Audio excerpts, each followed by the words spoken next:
Welcome to Don't Retire, Graduate, the podcast that asks you what you want to be when you grow up so you can graduate into retirement with purpose and passion. I'm your host and valedictorian, Eric Brotman. Today, our guest is Tamra Andress.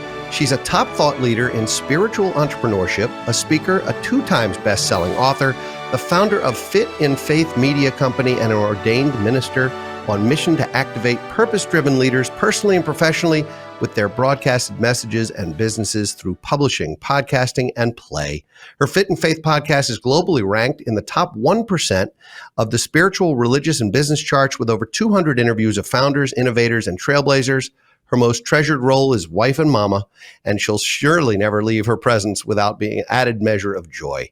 Tamra, welcome to the show. I'm so glad to have you. Thanks so much. I'm so excited to be here. Thank you for having me. I'm so excited. I know you've been doing this for 5 years now, and you are just dropping gems all the time. So I'm excited to be able to help you do that today. Oh, well, gosh, that's very thoughtful of you. And I know, having watched some of your content and seen your website and some of the things, I know we're going to connect beautifully today because you are all about being mission driven. And one of the things that we tell folks all the time is that one of the keys to a successful retirement and a healthy and happy one, and not just retirement, life, is to have purpose and passion and a mission. So how did you get started? How did you find this calling? And tell us a little bit about yourself as well. Yeah. And I do so much just hold space for that for other people who are still, quote unquote, trying to figure it out. Right. And I never want someone to think, even when they hear my testimony or where I am currently as a business leader or as a mom or a wife or success driven, whatever that looks like to you or you hear out of my story, I want you to know that I really believe we're always becoming. And so no one's made it anywhere. We've just made it to this moment, and I'm excited about the next one. But I also am super pumped to be present with you. And so I think about where and answering that question, and it really derives back to my 20s, where I was very success driven, accolade driven, very focused on retirement, or this concept that you guys speak to here on the show often. And it was really mainly associated to success. It was mainly associated to legacy, which is a buzzword everybody's using nowadays, but for selfish intent associated to money. That's really the only thing that I knew I needed to do because it wasn't necessarily how I was raised. And at the same time, I was actually really good at it. And it led me to overwhelm. It led me to burnout. It led me to potentially almost losing my marriage. It led me to not being able to mother my mom, my kiddos, the way that I knew I wanted to as a mom. And I had a real heart-to-heart moment where I had to figure out if this was my tombstone, if this what I want it to say. Do I want to say that I'm a successful entrepreneur? Do I want to say that she was a multimillionaire? Do you want, is that it? Is that what we're all striving for when it comes to retirement? Or did I really want to live a life with fulfillment, of wholeness, of goodness, of joy that also is associated to wealth, but wealth and rich is very different. And so I went on a journey for several years to figure out what that meant and to recalibrate my life into alignment so that I could still utilize my gifts and talents. I could still be driven, but driven for good and driven for impact rather than driven for selfish desire. You said so much in such a short period of time that I want to unpack, because I love this idea that that wealth is not the same as being rich. A wealthy life is a life well lived in lots of different ways, and there's much more to it than your balance sheet. You know, there's lots of cliches around that, the whole you can't take it with you and so forth and so on. And we do think about legacy, and I think about legacy a lot when we're planning with clients and other families, and that legacy doesn't have to be quantitative only. It can be around visions and missions and lessons and stories. In fact, we've done shows, we've had guests on our show who do legacy videos and things where they capture the stories of their parents or grandparents in a digital way to store it forever, so that it's almost an immortality. And it's not tied to money. It's not free, but it's not tied to money. It's a way to share yourself beyond your living years. Is that what you mean when you talk about legacy? Because legacy can be a good thing, or it can be sort of this treadmill to a scoreboard that doesn't matter. Totally. I love how you just said that. I think of the rat wheel of the American dream, right? And love our country, totally stand in freedom and for what it was founded on.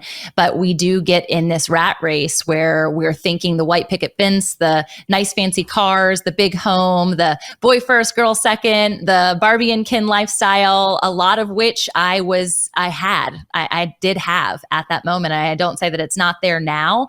A lot of those false realities of what is successful still stand to this day, but the heart behind them are drastically different. And so for me, I look to legacy, and I look to legacy that if I were to die today, people think of retirement and they work so hard. They put all this hustle and grind into what could one day be, whether it's a 401k, whether it's associated to the financial pieces or the will in which they're creating. But what if today is your last day? Did you live a wealthy lifestyle? I want to live in the richness of my blessings right now, which include all of those roles that I mentioned and the things in which I've been blessed with to have. And so I think about the concept even from the 4-Hour Work Week, where they talk about living a retired life now. And this show, applicable to that, is understanding that the wealth in which I want to lead and the wealth in which I want to leave, because it's one and the same. I want to experience it here, but I also want my children to have it. If it's focused on love and it's focused on, for me, my faith and the fruits of the Spirit, joy, I want people to have joy more than I ever want them to have riches, because riches and fame, facades, and they end up being in a space of fading. And that can never be taken from my kids. The love that I show them, the joy that I show them, the passion and the creativity in which I exist every single day, I get to see infused into them, so much so that they're doing it in their own schools right now, leaving legacies as little entrepreneurs. Well, you're already spreading joy to me. I already feel it. I feel it through the airwaves, and I hope our viewers do too, because I already feel incredibly enthusiastic about that message. Because I do think joy's hard to put your definition on. It's different for all of us. I mean, we can define so many different things, but what makes you joyful and what makes your life well lived is not easy. You mentioned your tombstone. And I heard it, I think it was a country song, but there was a piece about the fact that there are 2 dates on a tombstone. And the 2 dates don't matter as much as the dash in between. That's what matters. That little dash is like, what did you do with it? So how do you go about teaching / preaching / coaching, consulting, sharing? How do you get this message out to folks? Where what is the magic to finding that joy?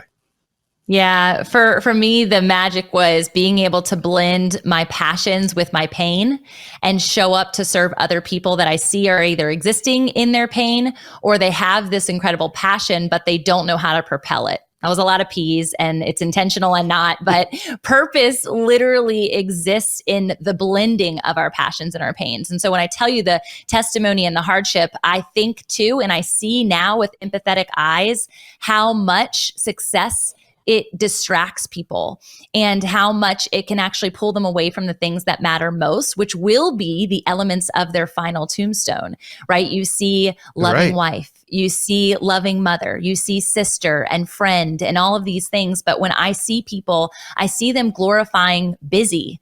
And busy doesn't allow for space for those titles to truly exist. And so my heart is to help obliterate shame and activate purpose. It's the mission of our company. It's the mission of how I exist in every single day. And as a business coach, it seems a bit odd. Like, how does that actually derive success for someone from a business perspective? And what it actually is, while people knock on my door all the time because they want good marketing, they want better branding, they want this business to succeed so that they can have that financial legacy we were speaking to. And I always go back to the root and the foundation of it all, and it's associated to being. So it's the identity factor that I want to help nurture so that when they show up to work, it doesn't feel like work. It feels like play. And you mentioned the podcasting, the publishing, and the play. And to me, business gets to be pleasurable. It gets to be fun. It gets to be joyful. But if we don't operate out of that heart set and out of that belief that's true, then we do get stuck in that rat wheel that we were talking about. I have a great deal of not empathy, but sympathy for people who work at a job they hate for 40 years to get the gold watch that it doesn't really exist anymore, to then go sit and play shuffleboard and watch daytime TV for the period of time before they malinger into their last years. That is tragic to me. I love what I'm doing. I never want to retire in the traditional sense. In fact, one of our messages is always that retirement in its traditional sense isn't good for you. It's a retreat. Right. It's a withdrawal. It's acquiescence. It's giving up. Whereas if you can find that passion in that play, whether it's for money or not, if you're financially independent, that's a beautiful thing. But to not have a reason to get out of bed every morning is a very, very bad idea because you will stop getting out of bed every morning. So you're a business coach, but on a different, you have a different approach, I think, than a lot of executive type coaches who I've at least talked to and met, many of whom are about that busy. They're about the time blocking, or they're about the, amplifying your effectiveness, or there's a lot of sort of technical wonkiness to that. But what you're really talking about is figuring out a way so when you get up every morning and you're going to work, you can't wait to get there. Because it's not a matter of not activating, right? That's the secondary element of the conversation. So obliterating shame is saying anything that was holding you back, anything that you've done or has been done to you is no longer a ball and chain to what could be. Because a lot of people operate out of lack mentality, scarcity mentality, fear, limiting beliefs, the old stories that they just continue. I'm not good enough. I'm not worthy. I'm not capable. And you cannot sit in that place and also build a business, because then you're operating out of a place of selling versus a place of serving. And people can look right through that, especially now with social media, the way that it is. Like, you can literally read it on their face. Like, yeah, they're not real, right? People want authenticity, but you have to actually get real with yourself in order for you to be real with other people. And that's that element of vulnerability and why we do identity work before I build businesses. So the second element of business building is associated to, okay, I see you now. And I think the world is ready to see you as well. So how do we build a brand out of that space? How do we make it feel authentic to the user, to the client, to the partner, to the community, to the mission, and then build a business from there that is making money? And my biggest thing is to do it systematically.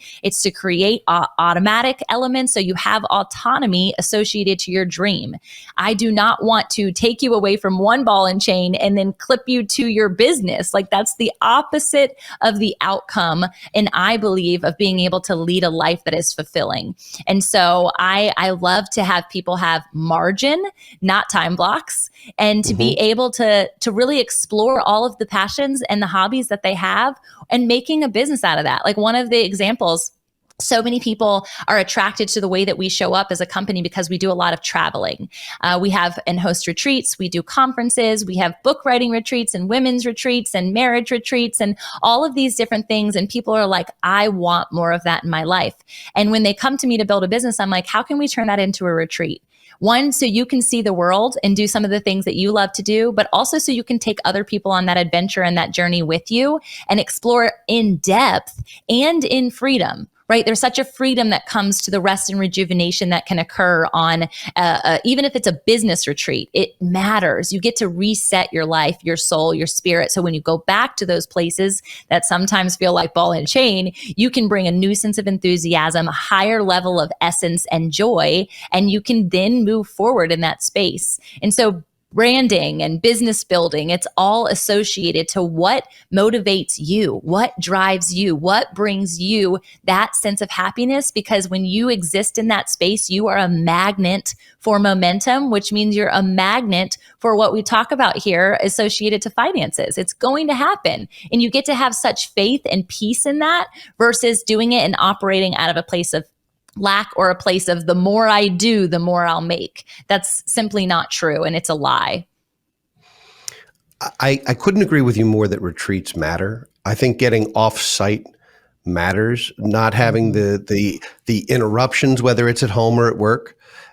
Sometimes it's difficult, and there have been great books written about dysfunctions of a team and these things and how important that can be. So we run retreats quarterly as a firm, and it's something that it's expensive. I mean, it's expensive in terms of human capital and the amount of time spent maybe outside of the office. It's expensive in the sense of whether there's travel or whether there's lodging or whether there's meals and all these kinds of things. But it's also priceless. I think entrepreneurs and certain personality types look forward to those, and other people go, "Oh, is that something I have to do?" How do you get past the doubters who basically say, I don't want to be away from my family for a day or two, or I don't want to be, or I have too much work to do, or I'm just too busy to take a step outside. I think business owners get that to a large degree, but I'm not sure the whole team gets it. I think we do a decent job, but how do you get folks to leave that comfort zone of what they know and sort of maybe the ball and chain they've accepted as their day, to get enthusiastic about them? Is it in the planning of the retreat? Is it in the content of the retreat? How do you do it? How should we do it? I can get some free consulting right now. Yes, you absolutely can. I'm glad You're picking my brain. Yeah, absolutely. So for me, it's two things. It's the fact that comfort zones are actually a place where people go to die.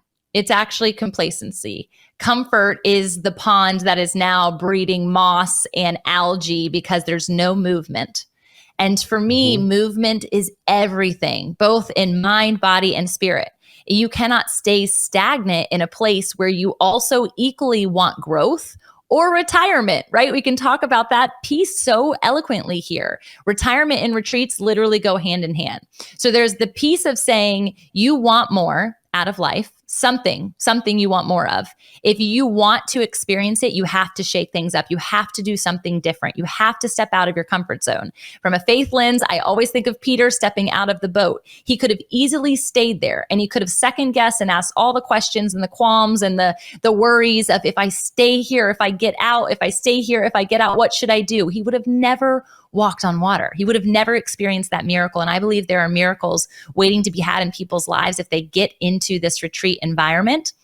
Secondarily, it's the element of surprise. And this is how I teach retreats and how to set retreats all the time.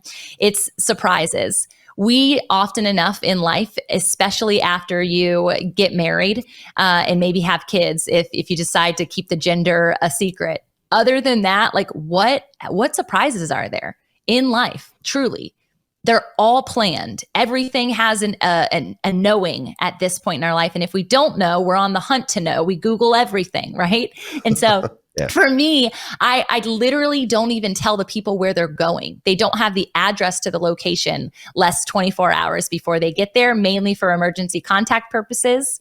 When they're there, they have no idea what the agenda is. They don't know what they're doing even hours later in the day. I just tell them what to wear and what they need to bring. So huge pieces of control have to be set down, which control and comfort zones to me go hand in hand. And so I want to infuse, whether, like I said, I'm doing a book writing retreat, a podcasting retreat, or we're doing a rejuvenation retreat. I want people to take their hands off the wheel because they need to realize that they actually, in fact, aren't the driver. And when we get out of the driver's seat and we allow other people to show life through a new lens, to experience life in this new, fresh way, and take them on this emotional roller coaster of a journey day in and day out. I believe in high adrenaline, and I believe in somber rest of 24 hours. And it literally shakes you to the core because we know memories are made not in what more I teach. I could teach all day long. It's based on the emotional connection to the experience, the memory, and then there's activation on the other side of that because they want more. They want to have that sense of release of control so that they can truly rest. Because no one's resting even on a vacation when they come back and they're more tired from the vacation. Vacations and retreats are different.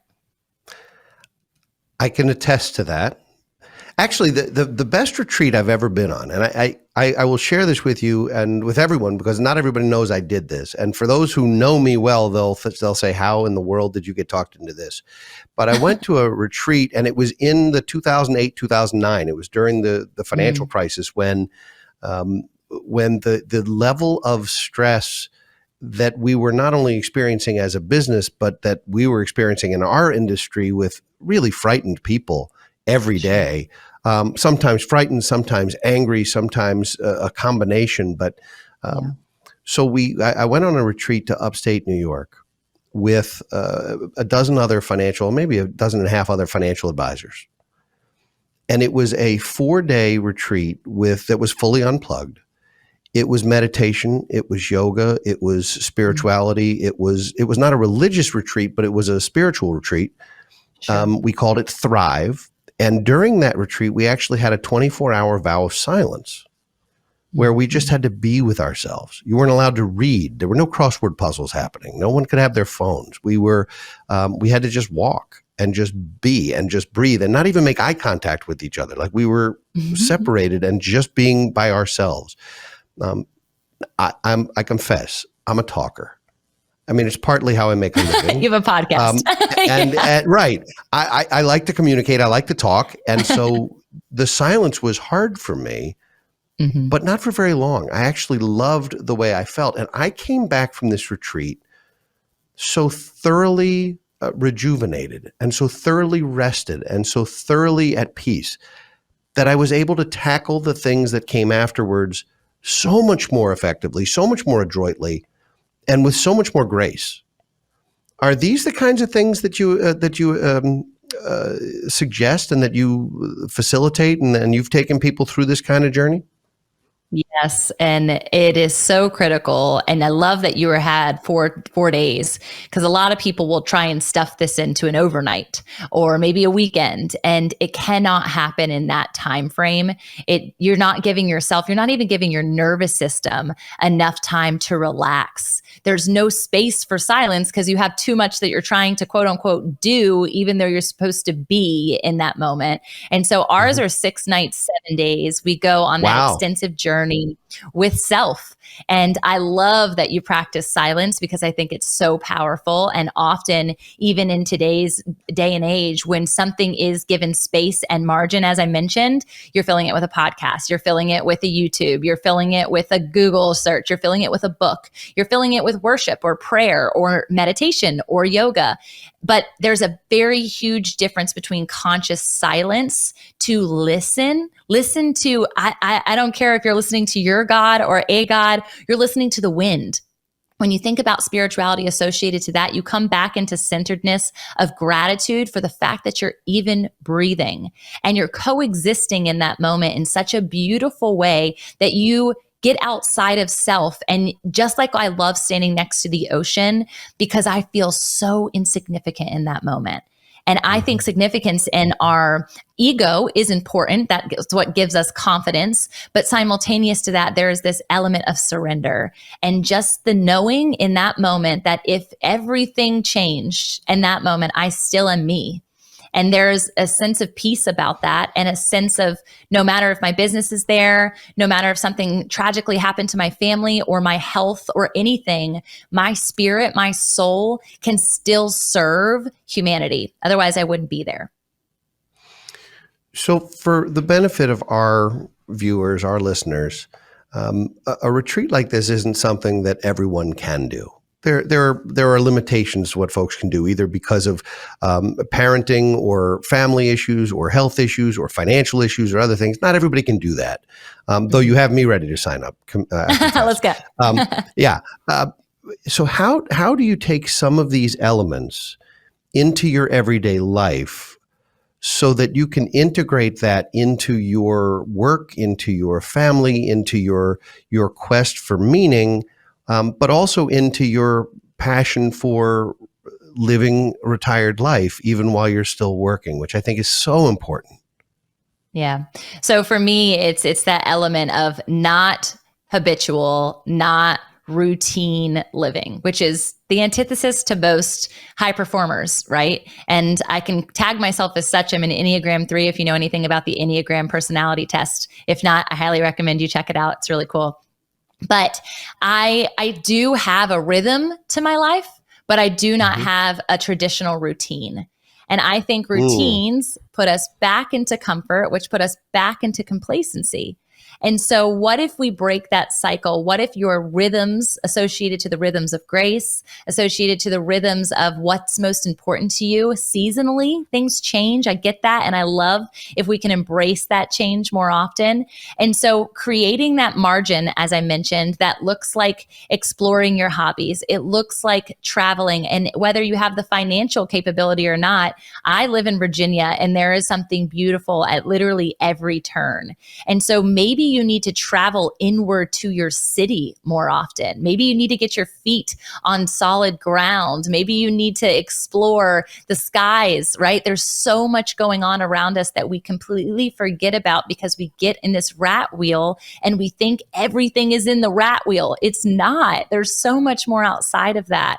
So that I do practice prayer. I do love sound and music and worship.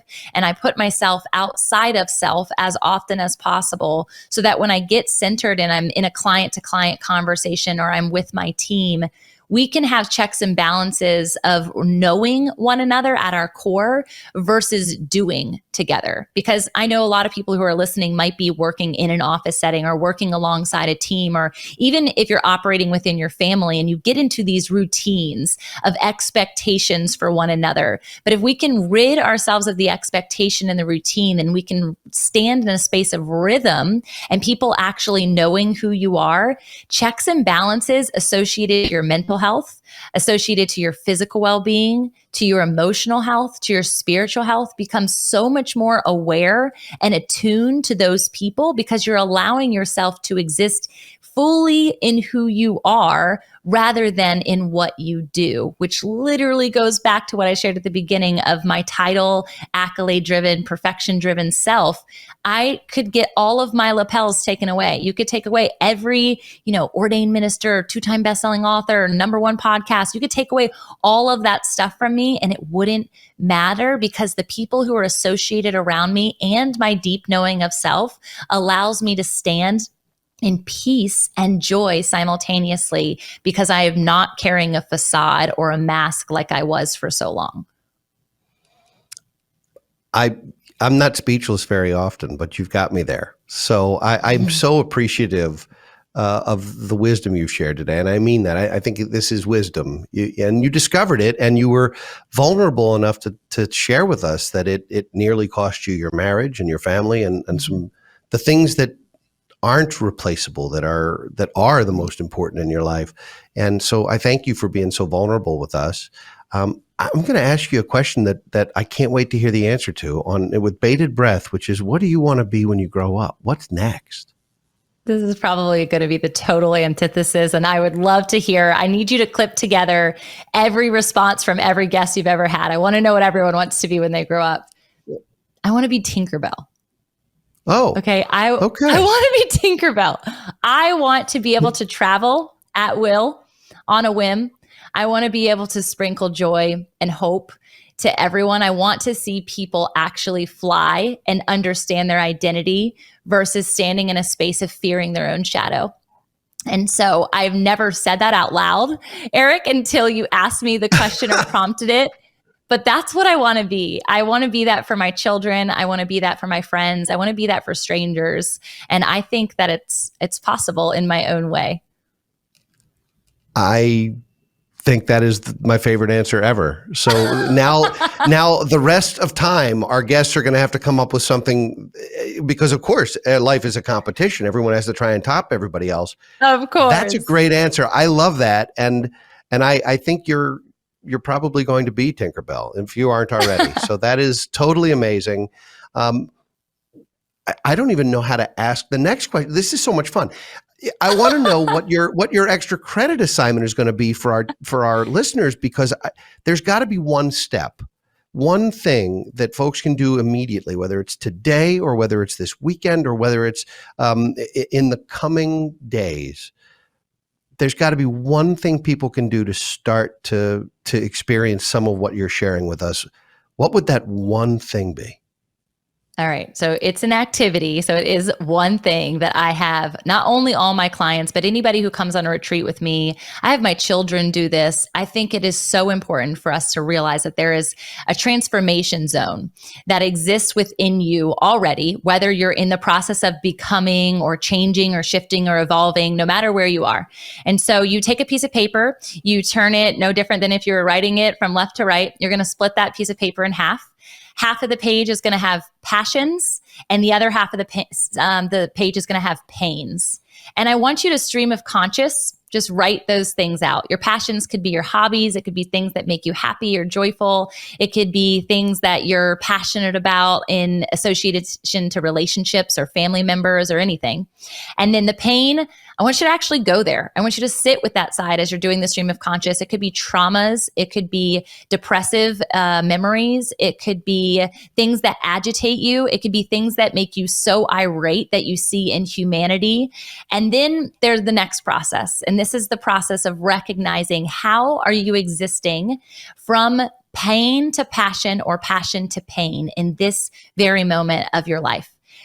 Is what I call the transformation zone. This transformation is how you have gone from the pain to the passion, or perhaps you're in the passion to the pain going backwards in certain scenarios in your life. This is the space that you can capture not only to curate a business, but also to curate a book, to start a podcast, to explore conversations, to serve humanity. And when you can exist in that transformation zone with vulnerability, that's where you tap into joy. That's how you help teach other people. That's how you leave a legacy of love. Above all, that's how you retire right now, because you're not existing in just one realm or the other. You're existing in the entirety of who you're created to be, emotions as well. And so it's okay to be mad, sad, angry, frustrated, any of those hard things, because equally you're experiencing joy at the same time.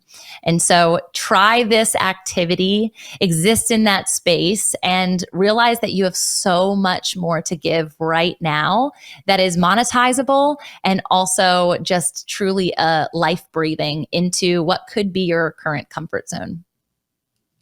That assignment is so powerful that I just actually heard thousands of pieces of paper ripping in half. Yes. Just now, everyone's doing this. You have me. I'm going to do it. And I'm going to do it with trepidation, quite candidly, because I don't know what might come out of it. In fairness, you don't always know what's going to come out of it when you sit and think about those things. But I think your assignment's great. Where can our audience, who I know it can't wait to find out how to learn more about you and to follow you and to be able to receive your messages much more often than just today, how can folks get in touch with you or learn more about what you're about?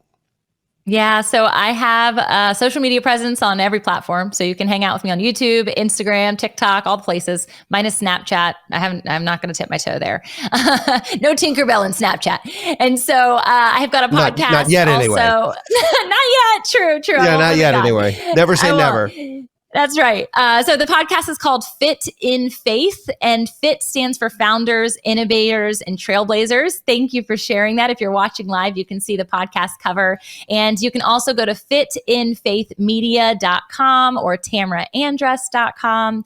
I have a book, multiple books actually. And so the one that I would highly suggest, if this conversation meant something to you, it touched you in a way that you want to also transform and keep transforming, it's called Always Becoming: Sex, Shame, and Love. And so it talks about the precursor element of my life that led me to that Tombstone moment, and also the breakthrough in which I exist and get to send love out today. So I'm grateful for it and super excited to connect with you guys. If you want to DM me directly, I'm most active on Instagram. And so that's where you'll get actually me and not a bot. Oh, well, and that's good, because we would want actually you and not a bot. Tamra Andress, you have been such a phenomenal guest. I've enjoyed this. I want to spend another 5 hours having this conversation, but we are out of time today. So thank you for being a guest on Don't Retire, Graduate. You shared more wisdom in half an hour than any of us were entitled to all day. So thank you for that. I appreciate you so much. Thank you. This is an incredible show. You're an amazing interviewer. Oh, well, thank you. And I'd like to thank all of you for listening and watching today. We'd love to hear from you. So please send us a message or leave us comments at don'tretiregraduate.com or on social media. If you enjoy our show, share it with your friends and family so they can join you on your journey to financial freedom. And please leave ratings or reviews on your favorite podcast platform. Those are priceless to us. We'll be back next week with another installment of Office Hours and in 2 weeks with another engaging guest. For now, this is your host, Eric Brotman, reminding you, don't retire. Graduate.